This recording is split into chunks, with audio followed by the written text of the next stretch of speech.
자, 이제 오늘 본문은 이제 에베소 강의를 잠시 중단하고 전심으로라는 주제가 담아진 민수기 14장 24절을 중심으로 말씀을 나눌 겁니다.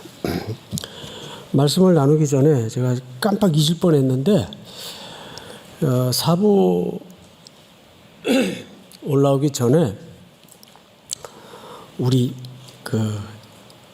따님한테 문자가 왔어요. 딸내미한테 아빠 오늘 징계편 마지막 전날 주일이기 때문에 한번 성도들에게 청년들에게 멘트 한마디라도 좀 해주세요. 그래서 방금 문자를 받았기 때문에 뭐라고 격려를 하지 이제 헤어지는 입장인데 그래서 이전 것은 지나갔으니 이게 시의 적절한지는 모르겠지만 그 성경밖에 생각이 안 나는 거예요. 보라 이전 것은 지나갔으니 새 것이 되었도다. 이제 이전 것은 지나가고 이제 새 진을 향해서 설레임을 가지고 또 옛 교제를 추억으로 신앙의 유산으로 잘 받고 또 새로운 만나야 될 관계들과 함께 기대를 가지고 아름다운 만남이 있기를 축복합니다. 이 정도면 나쁘지 않죠? 어쨌든 멘트는 해야 되겠는데 자, 오늘 주제가 전심으로예요. 근데 자꾸 묻더라고요. 이거 목사님이 정하신 거예요? 그래서 제가 정했다고 하기에는 좀 애매합니다. 왜냐하면 두 달 전부터 이번 한 해를 마무리하는 특세는 제게도 좀 다른 감회가 있는데 주제를 어떻게 할까 기도를 하는 가운데 하나님이 이런 마음을 부어주셨습니다. 어느 시대보다도 어느 시기보다도 교회적으로도 그렇고 시대적으로도 그렇고 뭔가 좀 본질에 집중하는 신앙의 태도가 절실한 시기인데 그런 관점을 가지고 쭉 창세기부터 성경을 읽어 나가다가 민수기 이 대목에 이르러서 이 갈렙의 신앙의 태도에 대해서 온전히 하나님을 쫓았다. 그것도 일생을 통해서 흔들리지 않고 여기 딱 걸렸어요. 그래서 이 온전이라는 말을 찾아보니까 히브리 말로 말레라는 단어를 쓰는데 이 단어가 우리가 생각하는 그런 온전이라는 개념과는 조금 차이가 있더라고요. 그래서 제가 우리 며느님한테 우리 며느님이 아직 젊어요. 그래서 우리 며느리한테 어제 저녁에 왔길래 물어봤어요. 너는 이 전심으로라는 주제를 딱 들었을 때 어떤 느낌이 이제 상식선에서 어떤 느낌이 드니? 그랬더니 비장감 이런 느낌이 아닐까요? 참 그렇게 느껴질 수도 있겠구나. 그래서 이제 또 우리 아들한테 물었어요. 너는 어떤 느낌이 드니? 그랬더니 아빠가 자주 표현하는 표현 중에 all or nothing 이런 표현이 있는데 이제 올인해라 그런 개념 아닐까요? 이것이 보편적인 뉘앙스죠. 말의 어감이고. 그런데 말레라는 히브리 말은 전혀 엉뚱한 개념이 녹아져 있습니다. 예를 들어서 여기 지금 컵이 있어요. 컵이 있는데 제가 지금 눈대중을 해보니까 컵이 열이라면 한 80%밖에 안 채웠어요. 물을. 이왕이면 꽉 채우시지. 응? 여기 80%밖에 물이 안 차 있어요. 그런데 말레라는 말에 합당한 상황이 되려면 이 아구까지 빈틈없이 수막 현상이 생길 정도로 깔랑깔랑 해가지고 차고 넘칠 직전까지 채우는 거를 말레라고 합니다. 그러니까 뜻밖에도 말레라는 이 온전히 쫓았다라는 말은 가득 부어서 채워넣었다 그 말이에요. 그러면 이게 도대체 무슨 뜻일까? 점점 더 이해가 안 되죠? 그래서 이제 이 개념을 정확히 이해하기 위해서 오늘 본문을 쭉 살펴가면서 성경을 찾다 보면 온전히 쫓았다는 말은 그런 의미였구나를 이제 우리가 저절로 깨닫게 될 겁니다. 오늘 우리가 공부하는 민수기 14장 24절은 배경이 있어요. 이 본문이 이렇게 튀어나오기까지 그냥 갑자기 하늘에서 툭 떨어진 독립적인 본문이 아니고 문맥에서 이해를 해야 되는데 가장 기초적인 방법은 가까운 문맥부터 보는 겁니다. 그러면 앞에 몇 장을 봐야 될까요? 13장을 봐야 되겠죠? 자, 13장 전체를 볼 수가 없으니까 자막을 준비했어요. 13장 띄워주세요. 이 대목은 상황 설명을 좀 드리겠습니다. 이스라엘 백성들이 가데스 바네 앞에 이르렀어요. 이제 코앞에 가나안 땅이 보입니다. 이제 들어가기만 하면 되는데 여기서 멈칫하죠. 과연 우리가 밟아보지도 않은 땅, 또 어떤 일들이 기다리고 있을지, 어떤 컨디션일지 아무것도 몰라요. 마치 우리가 새해를 앞에 두고 있는 것처럼, 내일을 앞에 두고 있는 것처럼 아무것도 몰라요. 가보지도 않았고 경험해보지도 않았고 불확실해요.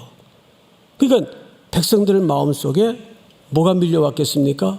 두려운 거예요. 추억도 기억도 없으니까 이거 들어가서 어떻게 될지 모르니까. 지금 이 가운데에도 많은 젊은이들이, 많은 성도들이 꼭 그런 거죠. 매일 아침에 쏟아져 들어오는 데이터를 보면 그냥 희망적인 게 별로 없어요. 그리고 희망적인 뉴스를 봐봐야 내가 갖고 있는 역량과는 거리가 멀어요. 저건 금수저들이나 가능한 거지. 그걸 제대로 아는 전문인들이나 가능한 거지. 나는 거기에 비하면 역량도 없고 능력도 없고 배경도 없고 사실 또 실력도 안 돼요. 그랬을 때 그런 진취적인 데이터 앞에 우리는 쩔쩔맬 수밖에 없고 불안해하는 거예요. 지금 이스라엘 백성들이 가데스 바네아라는 지역에서 그런 상황에 던져진 겁니다. 그래서 각 지파에서 모두 12명을 뽑아요. 정탐꾼을 뽑습니다.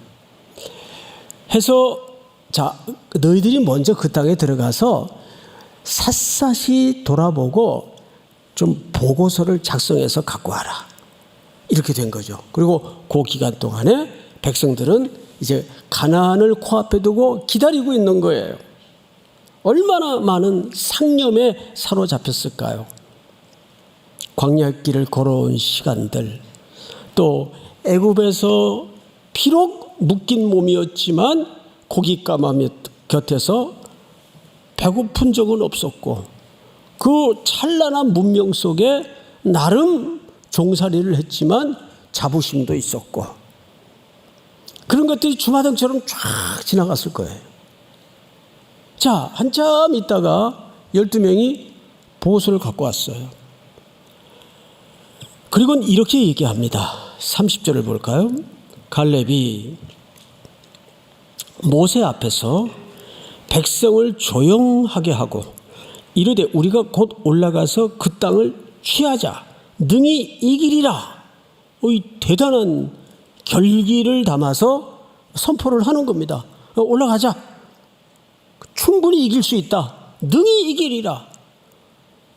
그런데 하나 31절 그와 함께 올라갔던 사람들이 이르되 우리는 능히 올라가서 그 백성을 치지 못하리라.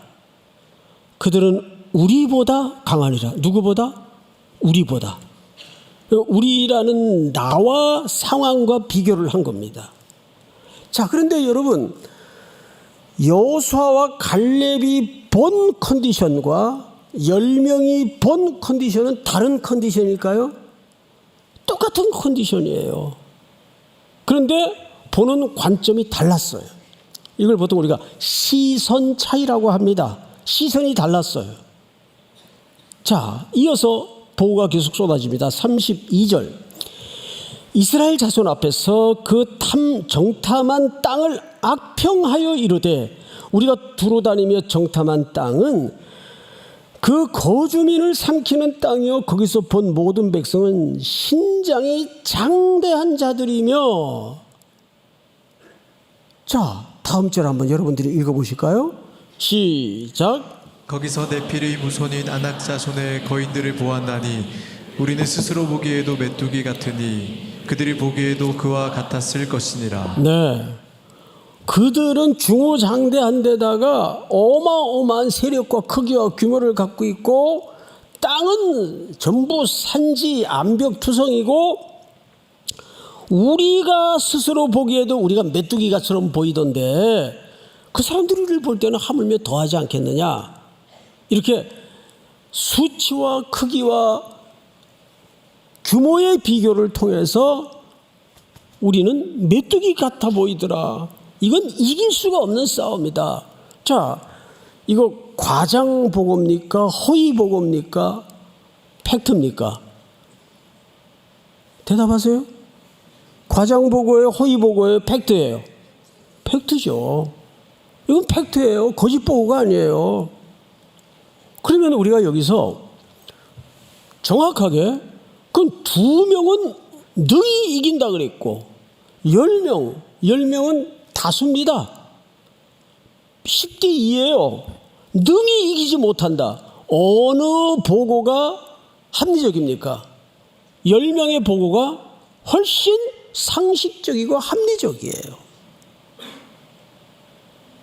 자, 우리가 지금 이런 세상에 살고 있다고요. 아침에 눈만 뜨면 스마트폰에서 쏟아내는 그런 불길한 소식과 뉴스와 데이터와 정보를 통해서 우리의 마음을 꽉 속박하고 눌러요. 아마 이 가운데에도 지금 어떤 사안과 문제 앞에 야, 이걸 어떻게 해야 되나. 메꿀 방법은 없고 감당할 실력도 안 되고 어떻게 해야 되나. 자, 여기서 우리가 한 가지 주목할 게 있어요. 이런 보고를 들은 백성들의 태도를 한번 보자고요. 14장 1절을 한번 띄워주실까요? 온 회중이 소리를 높여 부르짖으며 백성이 밤새도록 뭐하고 있습니까? 통곡하였더라. 이스라엘 자손이 다 모세와 아론을 원망하며, 모세와 아론은 지도자들입니다.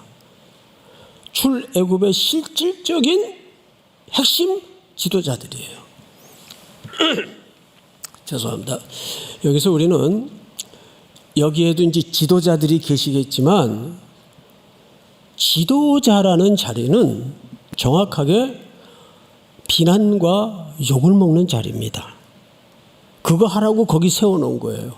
그거 하기 싫으면 내려오면 돼요. 안 하면 돼요. 간단해요.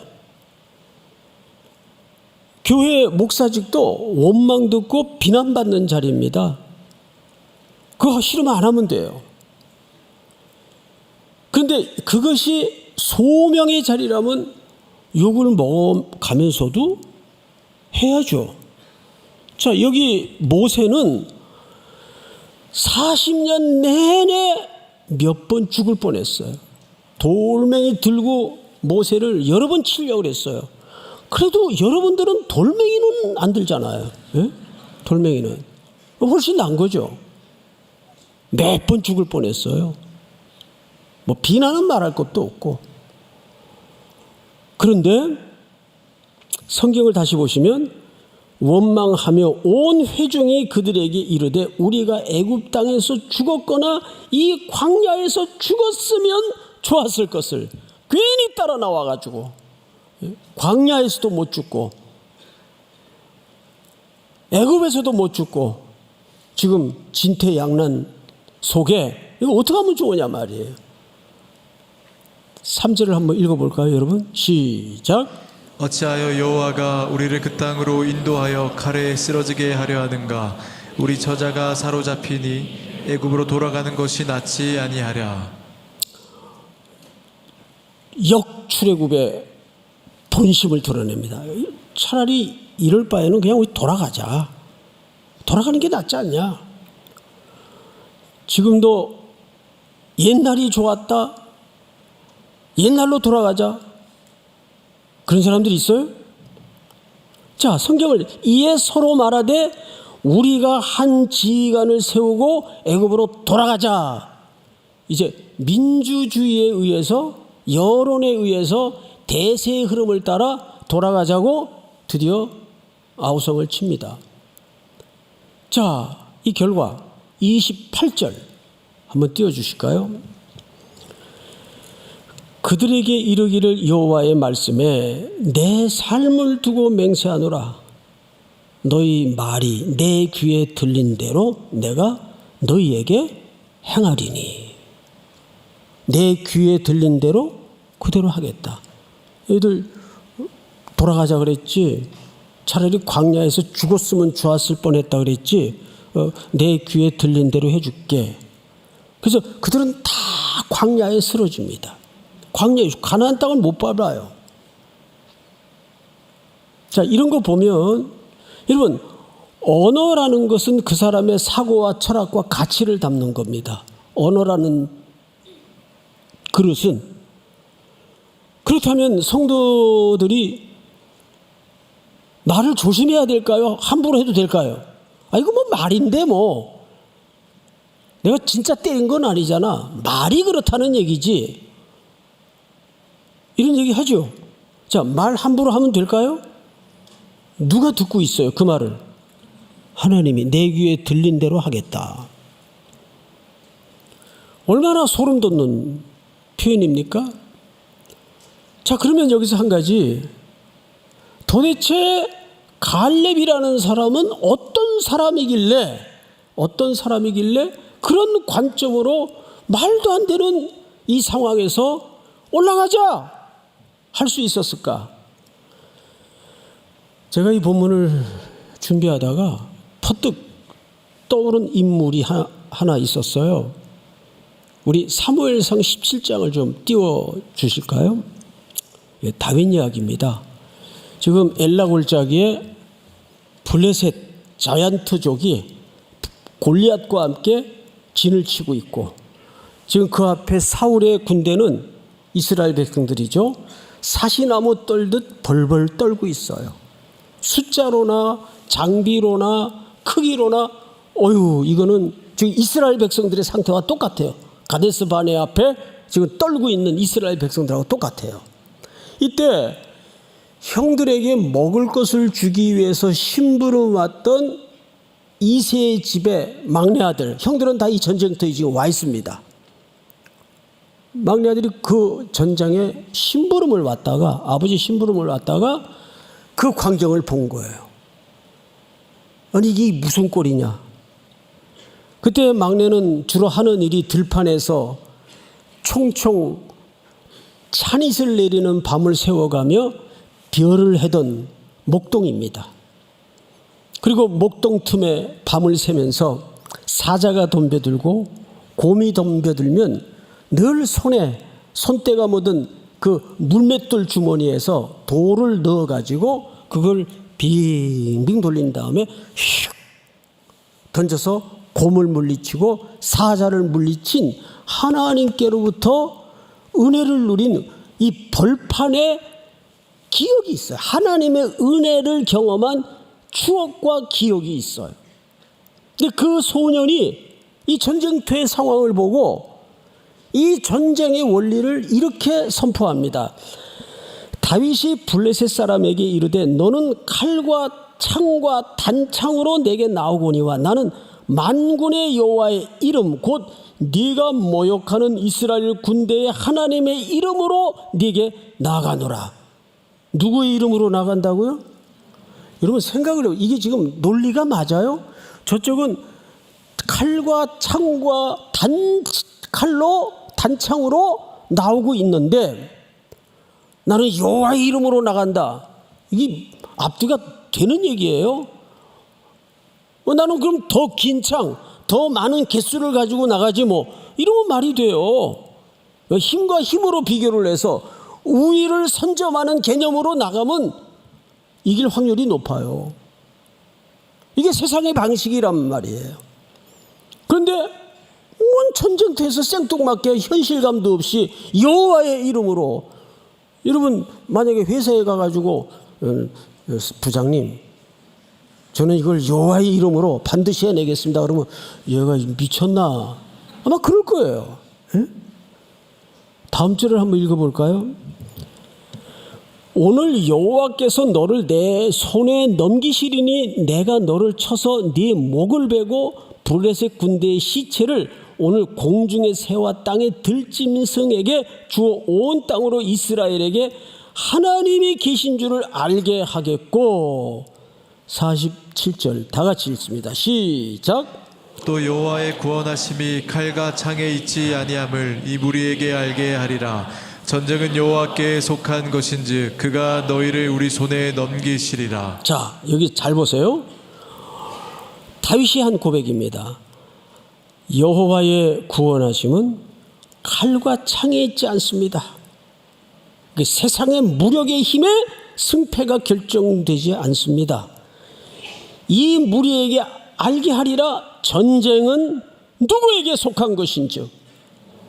이게 다른 시선이에요. 이 전쟁은 힘과 힘의 대립으로 승패가 누가 우위를 선점하느냐, 누가 많이 확보하느냐 싸움으로 승패가 나는 전쟁이 아니구나. 이 전쟁은 하나님께 속해 있는 전쟁이구나. 그래서 여호와의 이름으로입니다. 아직까지도 이 다윗은 우리가 이해하지 못하는 어떤 다른 시각을 지금 갖고 보는 거예요. 제가 언젠가 말씀을 드렸죠. 월남이 월맹 시절이 있었어요. 그리고 미국과 세계 연합군이 그 유명한 베트남 전쟁을 치루었습니다. 그때 그 회고록을 참회로 겸 쓴 맥나마라 장관이 쓴 책에 보면 미국의 패인을 두 가지로 소개를 해요. 일단 그 전쟁에 참전했던 미국의 청년들이 그 이역말린 밀림 정글까지 들어가서 우리가 왜 피 흘리며 이 대가를 지불해야 되는지 전쟁의 이유를 몰랐고, 전쟁의 이유를 몰랐어요. 첫 번째가 이런 전쟁이 되겠습니까? 두 번째는 적은 그들 표현대로라면 인민의 마음을 빼앗는 전쟁을 했는데 연합군과 미군은 그 정글로 가득 찬 베트남 지형을 땅 뺏는 싸움을 했어요. 그러니까 전선이 달랐던 거죠. 저쪽은 땅 뺏는 싸움으로 들어오질 않고 인민의 마음을 빼앗는 싸움으로 달려들었고, 이쪽은 그 어디가 함정이 있는지 죽창이 있는지 분간도 안 되는 정글, 땅을 빼앗는 싸움을 했으니 이길 수가 없죠. 그러니까 이해하는 전선이 달랐던 거예요. 제가 에베소 십자가로 승리하라는 강의를 하면서 여러분들에게 강조했던 게 뭡니까? 이 세상의 전쟁은 공중 권세 잡은 악한 영과의 싸움이라고 그랬어요. 기억나시죠? 우리의 싸움이 아니에요. 여기 정확하게 다윗이 이 전쟁을 뭘로 봤습니까? 여호와께 속한 전쟁이다. 그래서 여호와의 이름으로 가는 거예요. 그리고 보세요. 48절. 여러분 다 같이 시작. 블레셋 사람이 일어나 다윗에게로 마주 가까이 올 때에 다윗이 블레셋 사람을 향하여 빨리 달리며 여기 보세요. 블레셋 사람이 덤벼들자 다윗이 잠깐 움츠리고 뒤로 뺀 게 아니라 마주하여 달려갔어요. 빨리 달리며 손을 주머니에 넣어 돌을 가지고 물매로 던져 블레셋 사람의 이마를 치매 돌이 그의 이마에 박히니 땅에 엎드러지니라. 이 무슨 얘기입니까? 사울과 이스라엘의 군대는 그 크기에 정신이 혼비백산에서 압도되어서 정신이 하나도 없었어요. 벌벌 떠느라고. 그런데 다윗은 얼마나 맞히기 좋아요. 응? 돌려가지고 던지니까 이마에 정통으로 맞아서 죽었다. 여러분, 이것이 시선의 차이예요. 더 앞고는 마지막 절에 있어요. 같이 한번 읽어볼까요? 시작. 다윗이 이같이 물매와 돌로 블레셋 사람을 이기고 그를 쳐 죽였으나 자기 손에는 칼이 없었더라. 자, 총칼과 단창으로 이긴 싸움입니까? 하나님의 이름으로 이긴 싸움입니까? 하나님의 이름으로 이긴 싸움이에요. 왜? 이 전쟁을 하나님께 속한 전쟁으로 이해를 했기 때문에. 뭐가 달랐다고요? 시선이 달랐어요. 그것을 오늘 본문에서 이렇게 얘기합니다. 민수기 14장 24절을 다시 보세요. 그러나 내 종 갈렙은 그 마음이 그들과 어떻게 달라서, 여기 영어 성경에도 보면 different spirit, 다른 영이라고 그랬어요. 자, 그러면 이 결론입니다. 도대체 온전히 쫓았다는 건 뭐냐 하면 이 그릇이 우리 인생의 삶이라면 그릇에 항상 인간은 진공 상태는 없어요. 여기에 세상의 데이터와 합리와 세상의 수치와 규모와 크기가 가득 메워지든지 아니면 하나님의 약속과 하나님의 말씀으로 가득 메워지든지. 그러니까 온전히 쫓는다는 말은 다른 말이 아니고 그가 하나님의 약속과 하나님의 말씀이 꽉 바늘 구멍 하나 들어갈 수 없을 정도로 채워져서 삶을 살아가면서 툭툭 걸려드는 부닥치는 현실적인 문제 앞에 뭐가 튀어나가느냐, 그 싸움이에요. 세상 것이 가득 차면 뭐가 튀어나가겠어요? 쟤는 이 100이네. 나는 이게 60%밖에 안 되는데. 안에 있는 게 세상의 분석들이니까, 세상의 가치들이니까 그런 반응이 튀어나올 수밖에 없어요. 그런데 여기 하나님의 약속과 하나님의 말씀으로 가득이 채워지면 누가 어떤 문제로 괴롭히고 떨게 만들고 툭 건드릴 때마다 뭐가 튀어나올 수밖에 없어요. 예수 이름으로 명하노니 떠날지어다. 두려워하지 말라. 이런 말씀이 계속 튀어나오는 겁니다. 그러니까 전심으로라는 말은 내가 얼마나 분투를 하느냐, 얼마나 최선을 다하느냐, 얼마나 열심을 내느냐보다 더 큰 얘기예요.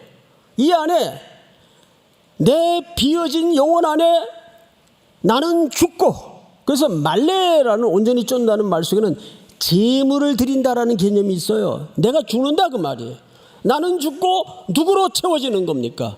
내 안에 그리스도께서 완전하게 살게 하시는 순종입니다. 믿습니까? 그럴 때 우리의 시선은 다른 영으로 사는 거예요.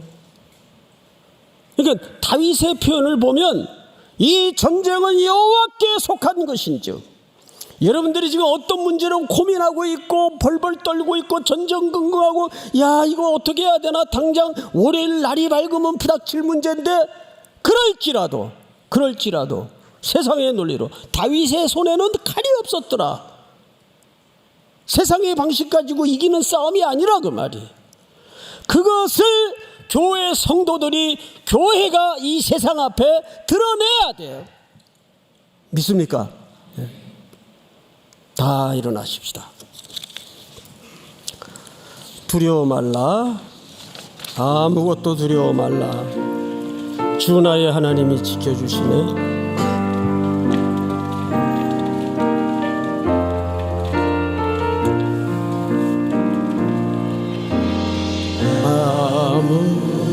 아무것도 두려워 말라. 주 나의 하나님이 지켜주시네. 놀라지 마라. 겁내지 마라. 겁내지 마라. 주님 나를 지켜주시네. 아무것도